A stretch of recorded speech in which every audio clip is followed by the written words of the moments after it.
You've got both patches, haven't you? I didn't realize you had both patches. Oh, I did. Yeah, my wife was like, don't forget to wear both your patches, Yeah, dummy. you got both of them. Break.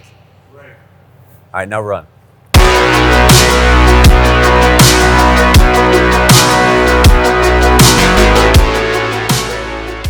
Tom Fields, call sign Sally. I've done about 23 years of flying now. So Marine aviator and Marine test pilot. Started out flying F-18s, then went to test pilot school where you fly about 30 different aircraft there, which is pretty humbling and pretty fun. So I'm Mick Mansfield, call sign Ramjet. I spent about 40 years now working with airplanes in various capacities. I did 20 years in the RAF as an engineer, and then for about the last 20 years I've been flying as a flight test engineer. So basically I sit in the back and tell the pilots where to go and what to do and when they've done it right. Let's talk about Darkstar. I don't think anybody's ever been Mach 10 just yet, so unless Skunkworks knows something we don't. How difficult is it to fly a Mach 10 airplane? Well, from an engineering perspective, it's going to be pretty difficult. It's going to be very hot. Keeping the pilot alive is going to be a problem. They're going to wear space suits. It's a series of challenges that can be overcome, but they're not easy to overcome. Yeah, I mean, obviously in the movie, he just kind of takes off and goes screaming and then transitions to scramjet and then that's just kind of ticking up. And I think they just were trying to pick a high number, and they did. It was cool. So hypersonics is generally considered Mach 5 to Mach 40 and encompasses that range of speeds that are high supersonic, that you have to fly at higher altitudes above where most aircraft fly, but you're not quite fast enough to go to stay in low Earth orbit. Does that sound right to you? Sounds good, yeah. And just as for context, the shuttle deorbits at Mach 25. Hermeus, we chose the low end of the hypersonic spectrum. Mach 5 is really a good place to aim if you're going to use a ramjet. Now, ramjet technology is easier to transition to from a turbojet, and what's unique about what we're doing is it's an air-breathing engine all the way from takeoff through high-speed flight to recovery, which is unique in itself. Yeah, exactly that. What we're doing is engineering, it's not science. We're only going twice as fast as Concorde, so it's really not that much of an envelope push, right? Such a great way to put that. Hermeus is choosing to use a ramjet.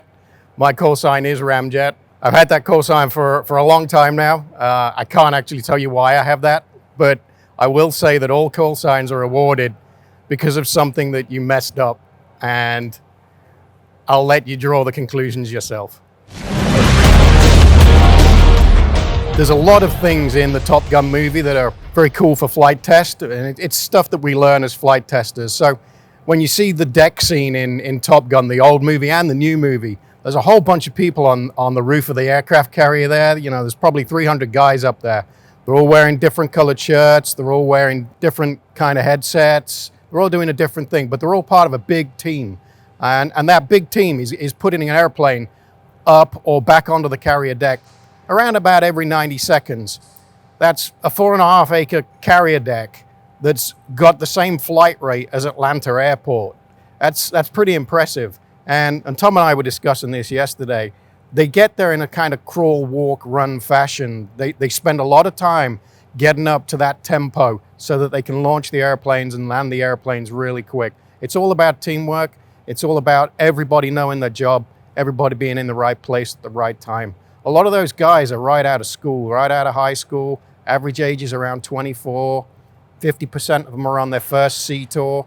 There's a lot to learn about that. It's a very dangerous environment. There's a lot of moving parts, literally. There's a lot of stuff accelerating from 0 to 160 in about 3 seconds. A lot of potential for danger. We learn a lot about managing risk in flight test and taking no unnecessary risk. But that doesn't mean we don't take risk. We just manage that risk. There's lots of great flying scenes. The low altitude routes that we fly out west. A lot of the scenes were actually flown on low altitude routes that are used for military training.